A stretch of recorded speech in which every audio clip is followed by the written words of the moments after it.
네, 오늘의 신문입니다. 지난 8일 장성택이 노동당 정치국회의에서 끌려나가는 사진입니다. 많이 보셨죠?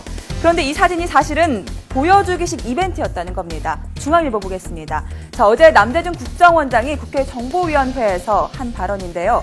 장성택은 이미 11월 중순 구금 상태에 있다가 끌려나온 것이고 유일체제의 안정을 위한 이벤트였다라고 밝혔습니다.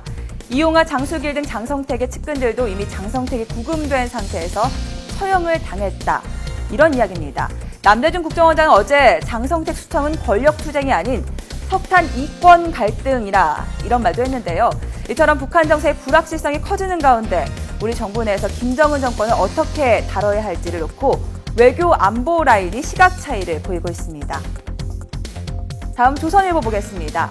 남대중 국정원장은 북한 정권의 변화를 적극적으로 유도해 통일을 가능한 앞당기자라고 주장하고 있습니다. 이 제목처럼 2015년 통일이 가능할 것으로 보고 있는 거죠. 국정원은 실제로 며칠 전 원장 주재 송년회에서 통일을 위한 구체적인 플랜을 논의하고 각오를 다지면서 독립군 군가까지 합창했다고 하는데요. 하지만 6일째 통일부 장관은 이 성급하게 북한의 변화를 유도하려다가 오히려 한반도 정세를 불안을 증폭시킬 수 있다는 반대되는 입장을 보이고 있습니다. 자, 기계만으로는 안 된다는 것이죠. 지금 군 출신인 김장수 실장, 김관진 장관, 그리고 남대중 국정원장은 북한을 좀 더 흔들어보자 이런 접근론을 표하고 있고요. 외교관 출신인 윤병세 장관은 6일째 장관과 함께 신중론, 주철기 수석은 중립적인 입장이라고 합니다. 자, 다음은 조용한 부부 서울신문입니다. 우리나라 부부 3쌍 가운데 한 쌍은 하루 30분도 대화를 안 한다라고 합니다. 정말 조용한 부부죠. 인구보건복지협회가 전국 기혼 남녀 1,002명을 대상으로 조사한 내용인데요. 대화를 방해하는 요소는 자 보시죠.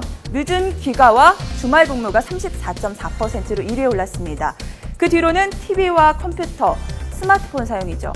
그나마 대화를 할 때 어떤 이야기를 할까요? 살펴보겠습니다. 자, 1위는 자녀 교육과 건강입니다. 앞서 대화를 방해하는 요소로 자녀 양육으로 시간이 부족하다 이런 얘기가 3위에 올랐었는데요. 자녀가 차지하는 비중이 높다는 것을 보여주는 수치입니다. 우리나라 가족 너무 자녀 중심으로 돌아가는 것 아닌가 한번 생각해볼 문제인 것 같습니다. 노 카사노바 자녀 중심으로 돌아가던 부부 사이가 나이 들어서는 더욱 외롭겠죠. 서로 적절한 처지 같은데 의지하는 사이가 됩시다. 누구의 말일까요? 64살 할아버지의 말이라고 합니다. 이 한마디에 할머니들의 마음을 녹였는데요. 특히 사별해서 혼자가 된 60, 70대 할머니들이 표적이었습니다. 서울 송파경찰서는 일명 노 카사노바가 할머니 70여 명에게 2008년부터 5억 원 이상을 가로챘다고 밝혔습니다. 송파구뿐만 아니라 경기도 하남과 화성, 강원도 태백 등 전국을 무대로 제비족 행각을 벌였다고 합니다. 이 노 카사노바는 할머니들에게 받은 돈을 카지노에서 탕진하고 또 새로운 여성을 찾아갔다고 하는데요. 고령 1인 가구가 125만 명이 육박하면서 외로운 노년층이 사기 범죄의 표적으로 떠오르고 있습니다. 자, 마지막으로 동아일보 훈훈한 소식 전해드리겠습니다. 벌써 3년째 이맘때면 구세군 냄비에 큰돈을 놓고 가는 익명의 산타가 있습니다. 올해도 신월동 주민이라고만 밝힌 한 중년의 남성이 이 편지와 함께 조용히 수표 1억 원을 놓고 갔다고 하는데요.